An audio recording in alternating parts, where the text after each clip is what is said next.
Buenas tardes, vamos a empezar con esta presentación para poder ir anticipando algunos aspectos a fin de que su artículo científico pueda ser elaborado de la manera más correcta y en algún momento ojalá publicado en alguna de las bases de revistas del área, ¿no?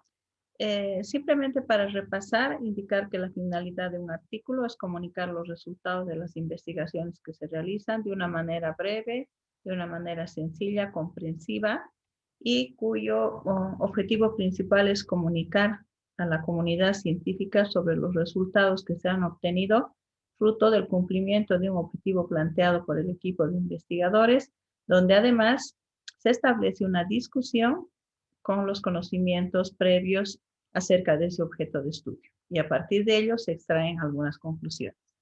En su estructura, un artículo básicamente está elaborado por 10 partes que son principales. Todo artículo debe tener un título que de manera breve exprese lo que contiene el documento. Recuerden que en cuanto al título debe tener una relación directa con lo que es el objetivo. Los autores siempre en orden de implicancia y esfuerzo académico van al principio y al final los autores más importantes y en medio están los demás autores que están contribuyendo con el trabajo de investigación. Si el esfuerzo ha sido equitativo, pues se respeta el orden alfabético, ¿no? Por otra parte, es importante que en el resumen se consideren los aspectos centrales de un artículo respondiendo al modelo INRIT. Eso quiere decir una ligera o brevísima, más bien, introducción, el objetivo y la metodología del estudio. Se comentan los resultados a los que se ha llegado y se plantean algunos puntos de apertura a la discusión. No sobrepasa las 200 a 250 palabras, no se colocan citas bibliográficas ni tampoco porcentajes, ¿no? Eso es importante. No adelantar tampoco todas las conclusiones porque si no ya no tiene sentido leer el artículo como tal. Luego, al finalizar se ponen algunas palabras clave que lo que hacen es describir las partes más importantes o las palabras o frases más importantes que considera el autor, perdón, para que estas palabras clave permitan que en una búsqueda bibliográfica pues nos puedan encontrar rápidamente los interesados en nuestro objeto de estudio. En la introducción es un apartado inicial que no lleva desde luego numeración, sino con fines didácticos nada más, se le pone como punto 4, pero que en el documento no tiene ninguna numeración. Se indica ya qué se está investigando, por qué se estudia, para qué se realiza la investigación. En esta primera parte además se vacían los antecedentes de la grilla, así como también este es el momento para poder establecer el marco teórico del trabajo, es decir, las teorías, los conceptos, los autores de la bibliografía con la cual se está definiendo las principales palabras o frases de nuestro objeto de estudio. Acompaño a esta guía algún instrumento para poder colaborar con el que está redactando el artículo y con los autores para que puedan guiarse en la construcción de esta fase que desglosada tiene esas 6 partes. En cuanto a la metodología, el mensaje principal es dar a conocer al lector del paradigma, el enfoque, los métodos, instrumentos y los procedimientos en que se ha llevado a cabo el estudio, describiendo con minuciosidad tanto la población muestra, los tipos de instrumento y las formas de calificación que tienen estos, así como el tipo de procesamiento que se va a llevar, si el caso es descriptivo, si el estudio es cuasi experimental, etcétera. Es importante que también se definan los criterios de inclusión y exclusión de la muestra, sobre todo en aquellas muestras que son de alguna forma heterogéneas y que se busca que además los resultados no sean digamos, parcializados a una muestra demasiado diversa, ¿no? Esto hay que tomar en cuenta también que se redacta en tiempo pasado y en tercera persona, desde luego considerando los aspectos de sintaxis y ortografía, ¿no? Hasta ese punto es digamos, el momento central para definir si un artículo es pertinente porque ya a partir del punto 6, que son los resultados, prácticamente el equipo de investigación lo que hace es aplicar los instrumentos de campo, ¿no? Para hacer el trabajo en el cual va acopiando la información a partir de la aplicación de entrevistas, encuestas, formularios, test, baterías u otros instrumentos a fin de cumplir con el objetivo de la investigación. Se pueden utilizar para la presentación de los resultados si son entrevistas, aspectos cualitativos, y si son encuestas, pues se podrá o escalas se podrá presentar los resultados en números, ¿no? Esto ya hace para la segunda parte del avance de un artículo, que también se lo puede presentar a través de gráficas, aunque las tablas hoy en día son las formas de gráficas más, digamos, utilizadas por las revistas formales, ¿no? Una vez que ya se tienen los resultados, pues se ingresa a la última fase, prácticamente donde se discute, se dialoga para coincidir o para discrepar con los autores que han sido citados durante el estado del arte o la introducción, donde prácticamente se trata no tanto de volver a comentar porcentajes o citar solamente autores por citar, sino en esa comparación con nuestros resultados para ver si apoyamos, discrepamos y podemos aportar o más bien rechazar las tendencias que están habiendo de conocimiento en nuestro tema. Finalmente, las conclusiones, que lo que hacen es dar respuesta al objetivo central de la investigación y a otros objetivos que pudieran haber surgido, que no expresa más de 2 o 3 párrafos, donde no se vuelven a repetir porcentajes, tampoco se repiten, digamos, cifras y menos todavía autores, porque las conclusiones le pertenecen al equipo de investigación. Acompaña también una tabla sencilla en la cual se puede ver lo importante que es este punto, ¿no? Las referencias bibliográficas para temas que son enteramente de salud. Entonces adoptarán la norma Vancouver, y en el caso de los temas como discapacidad, los temas de actitudes, por ejemplo, que son construcciones sociales, pues irán más en formato APA, la bibliografía me refiero. En cuanto a los aspectos formales, es importante que para la presentación final de un artículo a un comité editorial o para fines de presentación final, pues se redacte recién el resumen, que como habíamos anunciado es lo último que se redacta, porque al contener el modelo INRID quiere decir que sintetiza todo lo que se ha podido hacer en una investigación en 200 a 250 palabras. El contenido mismo del artículo es todo lo que hemos ido mencionando a partir del punto de introducción hasta el momento de la bibliografía, donde la redacción es clave, porque el tema puede ser muy interesante, pero si es ininteligible, pues el comité no lo recibirá.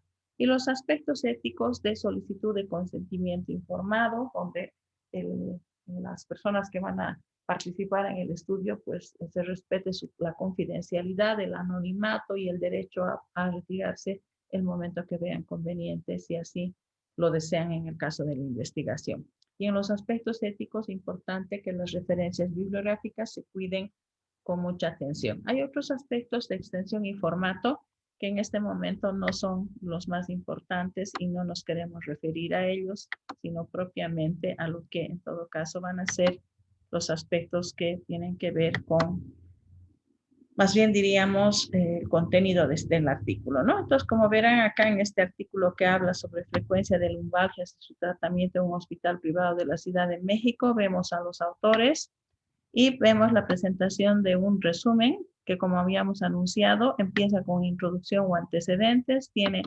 marcado un objetivo que siempre se conserva con el objetivo del documento, plantea además los resultados a los que se ha llegado y también alguna especie de conclusión un poco general, porque más tarde se va a hacer la conclusión en específico, ¿no?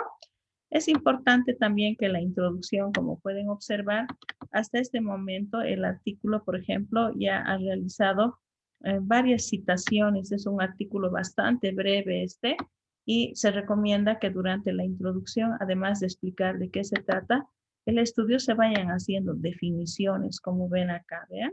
Están utilizando al primer autor con este superíndice 1 para decir que la lumbalgia es un síntoma frecuente que ocupa la segunda causa de consulta de la ortopedia y la quinta de hospitalización y tercera de intervención quirúrgica y que afecta al 84% de personas en algún momento de la vida. Entonces, como que es un problema de salud pública, ¿no?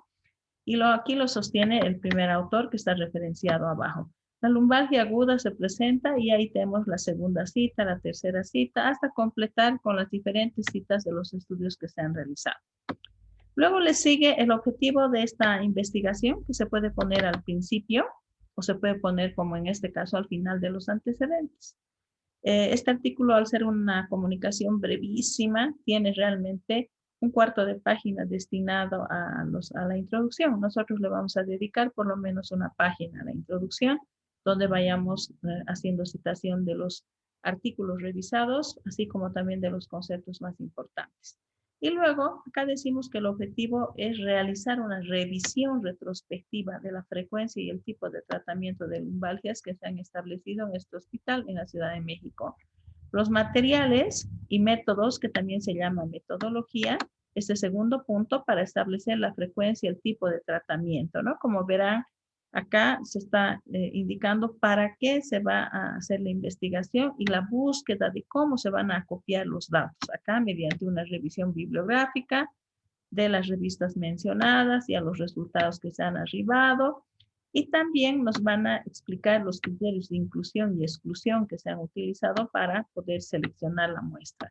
En cuanto a los resultados, ya esto que corresponde para nosotros a la segunda parte de nuestro avance en el artículo, pues nos van a mostrar lo que hace un momento anunciábamos, ¿no? Por una parte, la presentación de los cuadros o tablas o gráficos, aerogramas o diagramas de barras, como vemos acá, pero también la descripción de los porcentajes que hacen a estas tablas, así como el comentario por parte del autor, ¿no? Y luego, como habíamos anunciado, se ingresa a la fase de la discusión que va a ser muy importante porque va a establecer en esta parte justamente las coincidencias y las discrepancias con los autores antes citados.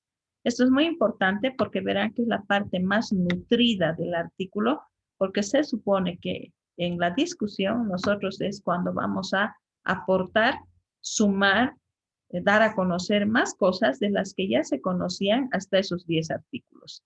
El nuestro ya llegaría a ser el artículo número 11 si se van a haber citado 10 artículos. Y por lo tanto, explicar mejor o con aspectos más en profundidad o desde otro contexto, como es el caso de Bolivia, ¿no es cierto? Sus artículos elaborados en Bolivia, que pueden tener perspectivas diferentes a las que estos autores de la introducción hubieran comentado.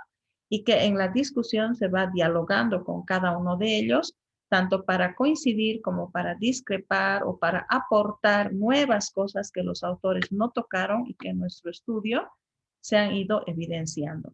Finalmente habíamos anunciado que las conclusiones son muy breves, porque acá lo que dice es que la lumbalgia es el segundo lugar de ingresos y que además es un tema de incapacidad laboral y que además han encontrado que la lumbalgia aguda de etiología postraumática es la más frecuente, sobre todo en pacientes hombres jóvenes.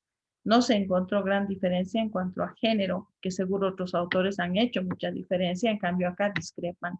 El rango de edad es de 31 a 45 y los pacientes con lumbalgia mejoraron con tratamiento médico conservador sin necesidad de cirugía, lo cual comprueba el bajo número de pacientes que reingresan con el mismo síntoma. Es indispensable, aunque difícil por la etiología multifactorial, realizar el diagnóstico para decidir el tratamiento que se le va a dar, porque algunos seguramente pueden atravesar desde una simple inflamación, otros desde un compromiso ya del ciático, otros con contracturas, otros con más problemas que se explican durante el documento y que decíamos en algunos casos, vean, están trabajados con AINES, otros con relajantes, esquemas mucho más complejos que implican seguramente también atención kinesiológica y algunos que pueden tener problemas estructurales en la columna o problemas de salud ocupacional porque su trabajo les exige estar en esa posición.